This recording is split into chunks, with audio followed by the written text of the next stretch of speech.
Hot take number 1. Alpine will be much better before the season is over. New people in place, and it can't get any worse. Yeah, so Alpine is in the worst place they've ever been, pretty much. They have scored no points, and they're finishing pretty much last every single race. Although the last race, Ocon was closer to the points, and he even said that if such and such hadn't happened, then he would be into the points. Now, usually with these teams, they can't sink any lower, and if you're on ground zero, then it's easier to build up, you know. And if the next race they'll score a P11 and a P12, people will be positive again because there's no expectation whatsoever. What I've heard is that they put in a system in their development team in a triangle, the same as McLaren has. You know, they can start building that team from the ground up again. And the first upgrades, because the car is so terrible now, they're gonna do magic, and they're gonna be right. They're gonna be a whole lot better, like half a second lap better. So, and that's what I'm hoping, because, you know, I like Gasly. I think Ocon outside of the car is a lovely fella. Like on Twitter, every day he's wishing happy birthday to people. You know, if somebody says, Esteban, it's my birthday today, will you wish me happy birthday? He'll do it. You know, I might try that in June, actually. Yeah, so Alpine, you know, you'll see that they'll get closer and closer, and then maybe after the summer break they'll start scoring points. Hot take number 2. Lando Norris will win a race. It's been long enough, and in a crazy race he will be lucky, finally, after being so unlucky in Sochi. So yeah, you know what it is with not having a win or waiting on something. You wait and you wait and you wait for ages, and then all of a sudden 2 come along. So he might win a race this season, and then a race later or 2 races later he'll win another one. You know, it's like, I don't know if people watch darts, but you know how a 9 darter is really, really special. Yeah, and then for ages, you know, they keep missing the last dart or the second last dart, and the 9 darter doesn't happen. And then all of a sudden, in one match, you'll see 2. So that's pretty much what I'm talking about. So Lando Norris will be in that McLaren. He'll be pushed by Piastri because he's getting better. McLaren itself is getting better. You know, the foundation for a strong team is there. They've got a strong engine. They're working hard in the aero department. There's enough money because of the sponsors. They have great people working there, and they have 2 class drivers. You know, at some point, Max will have trouble again, or Max will have a race where the setup is completely wrong, and Norris will do everything right, and he'll win his first race. You know, and he has been extremely unlucky. If he in Sochi was in second place, and Lewis Hamilton had to have that choice of pitting and losing track position, Lewis would have stayed and waited out to see what everybody else was doing, and then he would have slid off the road, and Lando Norris would have taken over the lead, and he would have won. You know, it was pretty much the worst position that Lando Norris could be in when he was in the lead in Sochi, while the track was getting wetter and wetter. You know, because nobody wants to give up track position, especially not on the first race you can win. So that was unlucky, and then in the years after that, he was unlucky because Max Verstappen, a generational talent, was in the best car, and he was pretty much winning everything. And it's very hard to be in the McLaren of the last years and win a race. That's, yeah, near enough impossible unless you get very lucky, which he hasn't been. And I think, see, if he breaks his cherry, he wins that first race, then it'll be easier for him, and yeah, he'll win more. So that's something I'd like to see from Lando Norris. But yeah, hot take number 2, Lando Norris will get a win. Hot take number 3. Alonso will try to get a better seat, but he will fail and he'll retire. Not one single team will risk it, and he's had enough of Aston Martin. So yeah, that's my hot take number 3. What I've been reading from Alonso and the comments he's making, he's done with these lower point finishes. He's tired because of everything that he's sacrificed. He's 42. He doesn't have a partner. He doesn't have any kids. He wants to be a world champion, and he needs a proper car for that.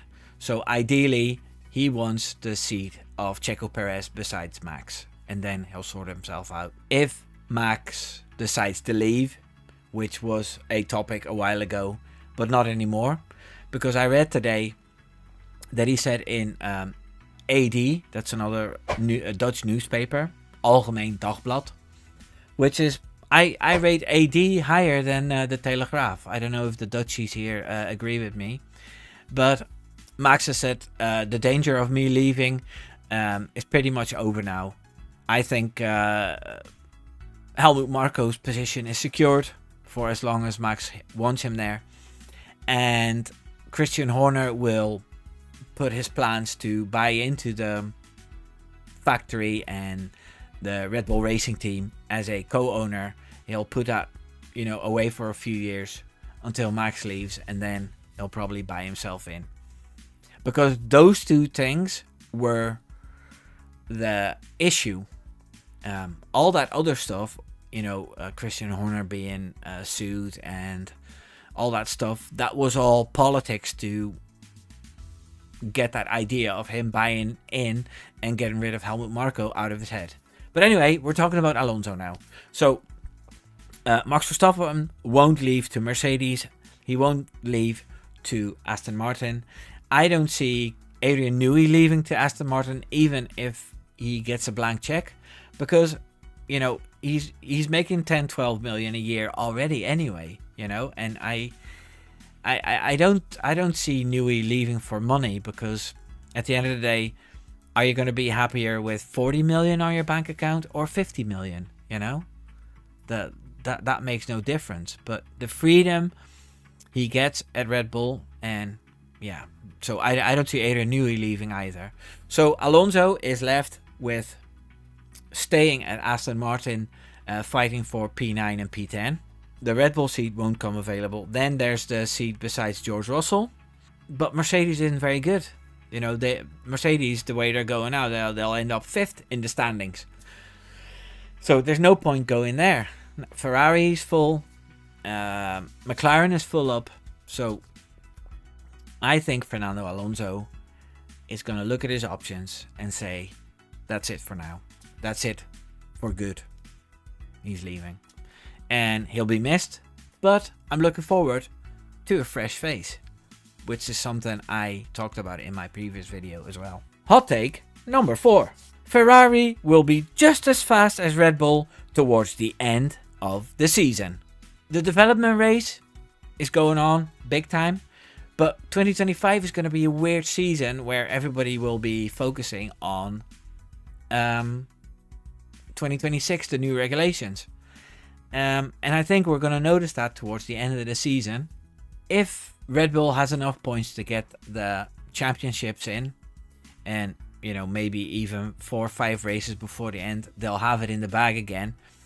Then you'll see that Red Bull will stop, developing. Ferrari will be hoping to start the 2025 season properly, especially with Lewis Hamilton being present there. So they're going to probably keep developing.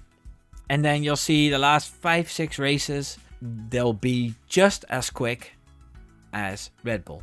Now, I don't know if their strategy and the drivers will be at the same level as Max, because you can give Max a strategy saying, okay, you need to drive 130s the whole race, and he'll drive 130s all 70 laps or all 58 laps. And I'm not sure if Sainz and Leclerc can do that, because they'll have a slower lap and they'll need to do a quicker lap, and there'll be irregularities in their performance. Whereas Max is like a metronome, you know, tick, tock, tick, tock. So yeah, pit stops. You know, Red Bull's been doing that really well.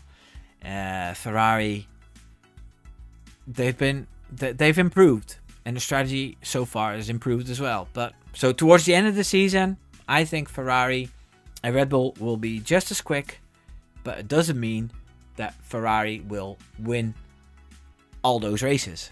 They'll win some of them, maybe.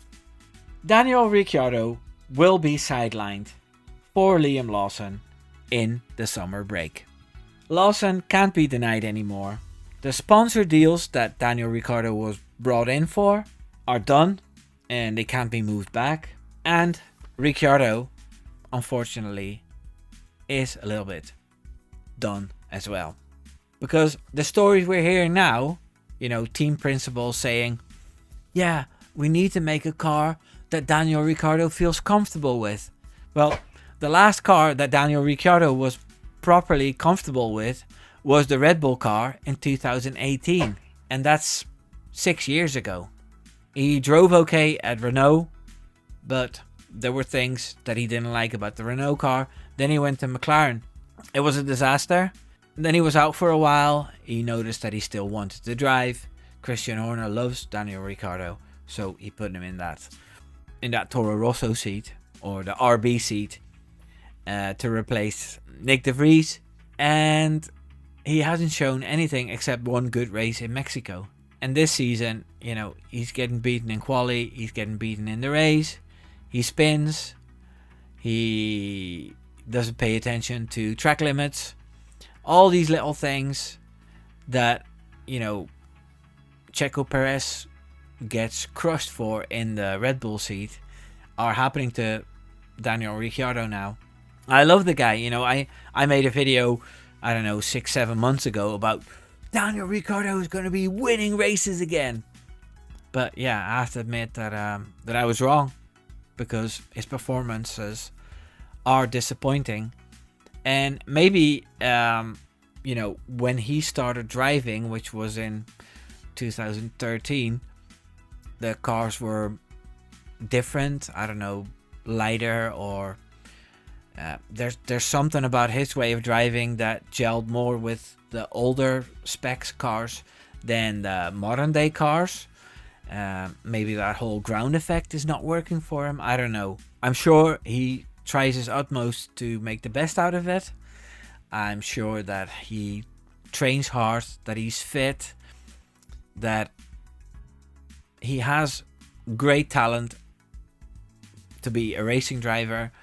But the Daniel Ricciardo that won Monaco and got pole in Mexico, and, you know, the Daniel Ricciardo that overtook two guys in Baku in, I think it was 2017, by outbraking them.